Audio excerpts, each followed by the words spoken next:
Halo, selamat datang di channel YouTube saya. Jadi hari ini saya mau cerita nih kepada teman-teman dosen di luar sana, tips mengajar selama pandemi. Jadi di tahun 2020 awal ya, kita tiba-tiba harus bertransformasi dari proses pembelajaran yang dilakukan secara offline, ya tatap muka di kelas, kemudian berubah menjadi online atau daring.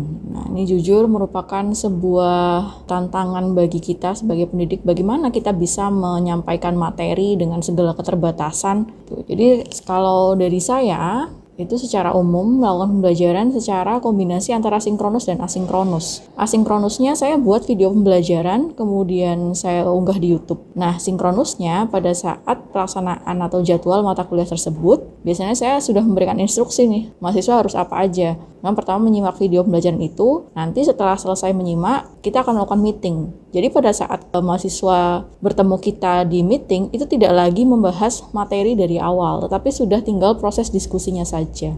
Mengapa demikian? Karena jika materi disampaikan secara sinkronus, itu riskan atau rawan tidak tersampaikan dengan baik. Pertama, hal yang perlu diperhatikan adalah tidak semua mahasiswa kita memiliki kondisi atau sinyal yang baik. Beberapa mahasiswa berada di lokasi atau rumah tempat tinggal mereka yang termasuk dalam daerah susah sinyal. Nah, itu akan riskan jika kita menyampaikan materi secara sinkronus atau live gitu ya. Jadi mungkin di kita suaranya jelas, tapi sampai di sana terputus-putus. Nah, itu akan sayang sekali, informasi yang ingin kita sampaikan jadi tidak bisa diterima dengan baik.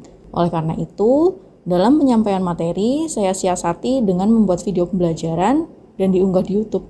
Harapannya, mereka bisa menyimak video tersebut berulang kali atau menyimak video tersebut dengan menyesuaikan waktu yang mereka punya. Kadang ya, ada mahasiswa yang tinggal di daerah dengan kondisi sinyal yang baik hanya pada jam-jam tertentu, misalkan hanya pada waktu subuh dini hari gitu ya.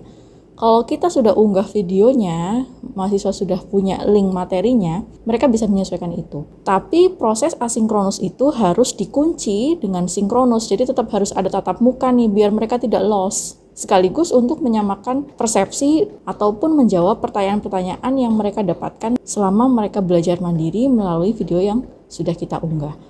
Jadi secara garis besarnya seperti itu. Nah, untuk lebih detailnya terkait pembelajaran inovatif yang saya lakukan selama pandemi ini akan kita bahas pada penjelasan berikut. Ikuti terus.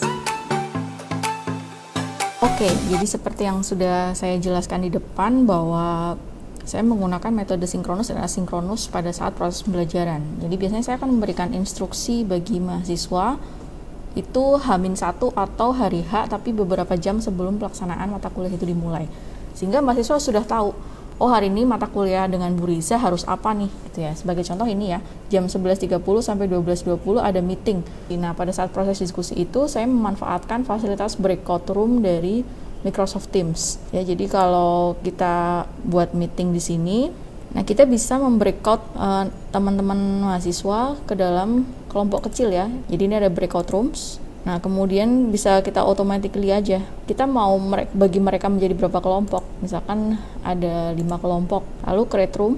Iya, nanti kalau ada mahasiswanya mereka akan otomatis join ke dalam masing-masing room ini. Jadi terbagi secara otomatis berapa. Nah, biasanya saya akan memberi tema atau permasalahan pada setiap room ya. Jadi satu room membahas satu permasalahan. Nah, nanti saya akan berkunjung ke masing-masing room. Nanti di sini ada join room, kita akan masuk berkeliling untuk memantau proses diskusi yang terjadi. Nah, kalau waktu diskusi sudah habis, kita akan tutup room diskusinya, kemudian kita akan kembali ke room besar untuk membahas hasil diskusinya. Gitu. Nah, selain dari memanfaatkan fasilitas breakout room di Microsoft Teams, kita juga bisa menggunakan Padlet sebagai sarana untuk berdiskusi. Padlet ini bisa kita unduh, kemudian kita install. Dia free untuk 5 kali board. Nah, caranya biasanya saya seperti ini. Ini sebagai contoh pada waktu saya membahas tentang rekayasa lalu lintas. Jadi ada macam-macam rekayasa lalu lintas. Nah, kemudian saya minta mahasiswa untuk menganalisis. Jadi mereka mensubmit gambarnya di sini, kemudian mereka tuliskan pendapatnya apa. Nah, itu nanti pada saat proses evaluasi akan kita bahas. Jadi ini bisa dijadikan salah satu proses diskusi di kelas. Nah, ini karena online, live ya.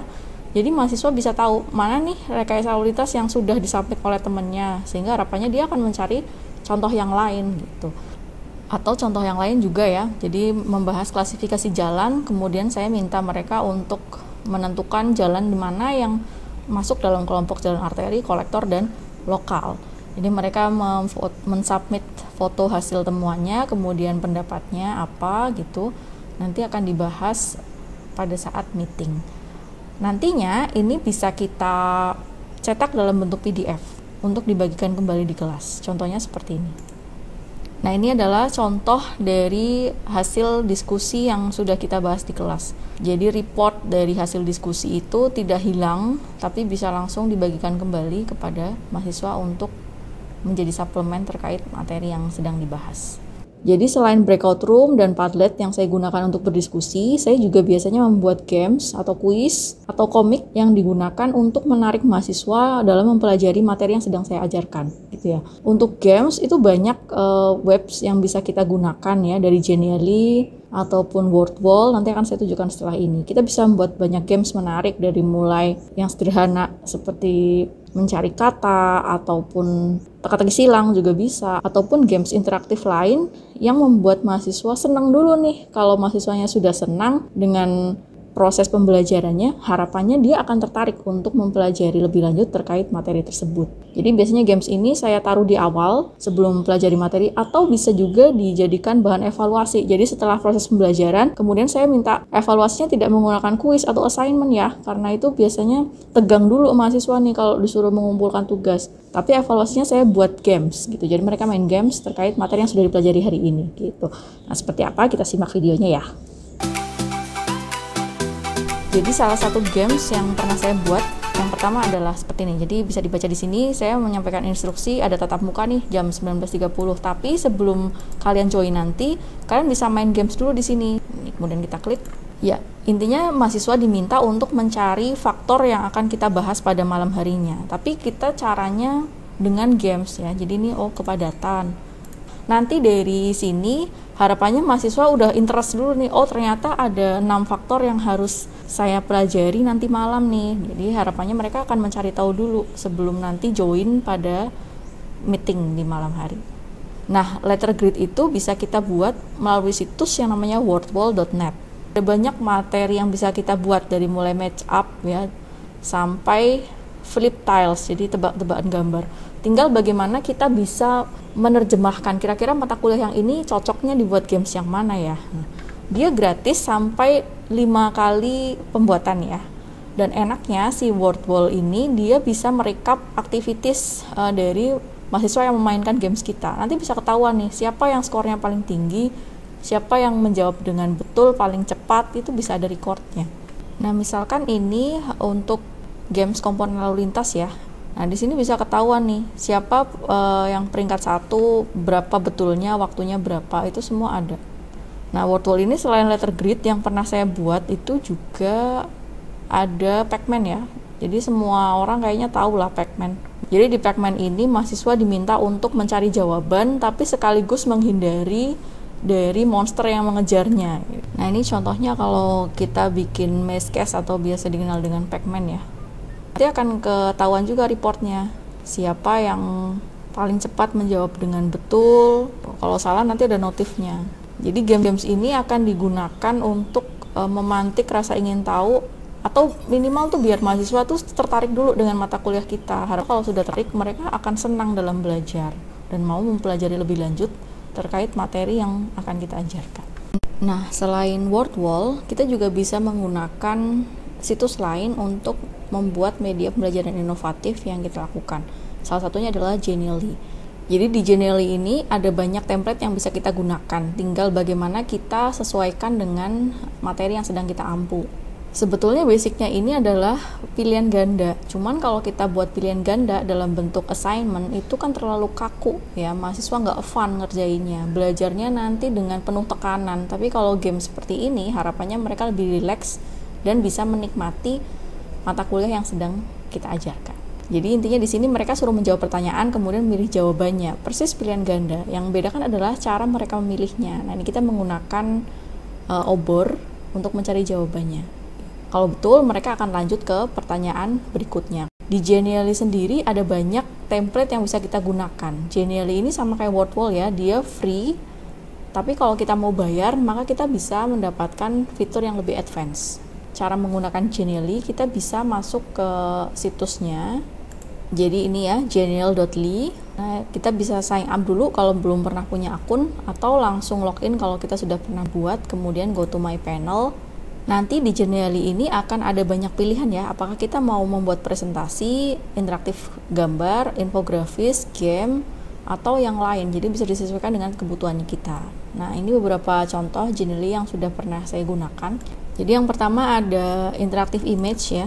Jadi ini saya gunakan untuk mata kuliah rekayasa pondasi. Nah, kalau gambar hanya seperti ini, mahasiswa mungkin akan sulit menghubungkan dengan fisiknya di dunia nyata, sehingga kita kasih lihat, oh ini tuh kalau di dunia nyata contohnya seperti ini loh, kolom itu seperti itu gitu. Jadi yang namanya interaktif image ini bisa kita gunakan untuk membantu mahasiswa dalam memahami materi.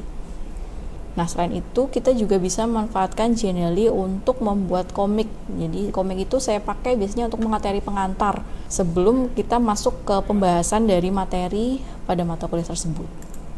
Jadi komik ini template-nya sudah ada, tinggal kita sesuaikan untuk tata letak, kemudian tokoh-tokoh yang akan kita gunakan, layout-nya kita tata sendiri gitu ya. Cuman elemen-elemennya itu sudah disediakan oleh si Genially ini. Nah, saya menggunakan untuk salah satunya mata kuliah perencanaan geometrik jalan ya. Jadi mau merencanakan trase, tapi saya intro dulu nih pakai komik biar mereka tidak tegang dalam mempelajari materi trase.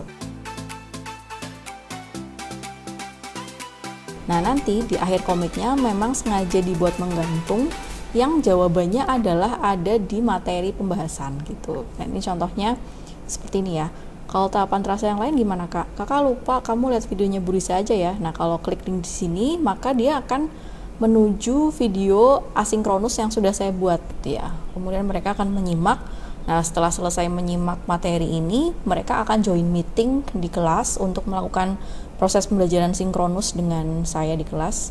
Kemudian kita akan berdiskusi untuk menjawab pertanyaan atau membahas sesuatu yang ingin mereka ketahui atau hal-hal tambahan yang ingin kita sampaikan yang belum terrecord dalam video pembelajaran. Selain game sederhana seperti pilihan ganda tadi yang dibuat lebih menarik, di Genially ini juga bisa membuat escape games. Nah, escape game ini cocok untuk digunakan pada games yang peruntukannya jangka panjang gitu ya. Jadi ini salah satu contohnya, saya buat Mystery Road ini untuk ceritanya di mata kuliah perencanaan geometrik jalan. Nah, nanti mereka itu punya misi di sini. Nah, misi 1, 2, 3, dan 4 di sini mewakili setiap bab yang kita ajarkan pada mata kuliah. Jadi harapannya mahasiswa itu dalam 1 minggu bisa melewati 1 misi, kemudian minggu depan materi berikutnya bisa melewati misi yang kedua gitu. Jadi setiap misi ini pertanyaannya disesuaikan dengan materi yang sedang kita pelajari gitu. Kalau mereka mau menjawab misi kedua tetapi materinya belum sampai, maka konsekuensinya mereka harus cari tahu dulu gitu. Mereka akan mempelajari, curi start untuk mempelajari materi itu terlebih dahulu. Jadi pada escape games ini intinya mereka akan menyelesaikan sebuah misi, di mana mereka bisa menyelesaikan misi itu kalau mereka kuliah tiap minggu, karena jawaban dari masing-masing misi jadi ada pada materi di setiap minggunya. Sehingga di akhir kalimat intronya saya tulis ini, ikuti kuliahnya setiap minggu, pahami materi dan segera selesaikan misinya. Jadi harapannya escape games ini akan menimbulkan rasa penasaran dari mahasiswa, dan dari rasa penasaran itu akan memantik mereka untuk mencari tahu atau mempelajari lebih lanjut terkait materi yang sedang kita ajari. Ya, jadi itu ya beberapa metode pembelajaran yang inovatif yang sudah saya lakukan selama pandemi ini. Jadi selain kita menyampaikan materi, kita juga bisa menggunakan games, komik, ataupun kuis dalam bentuk media interaktif sebagai sarana penunjang pembelajaran, sehingga proses pembelajaran daring ini tidak monoton dan bisa lebih bervariatif lagi. Semoga apa yang sudah saya sampaikan dapat menjadi inspirasi bagi teman-teman pendidik di luar sana agar bisa kembali menghidupkan atau memberikan suasana baru dalam proses pembelajaran daring, sehingga kita bisa tetap menyampaikan materi, mahasiswa tetap bisa menerima materi sesuai substansinya dengan segala keterbatasan yang ada di era pandemi ini. Terima kasih, semoga bermanfaat. Assalamualaikum warahmatullahi wabarakatuh.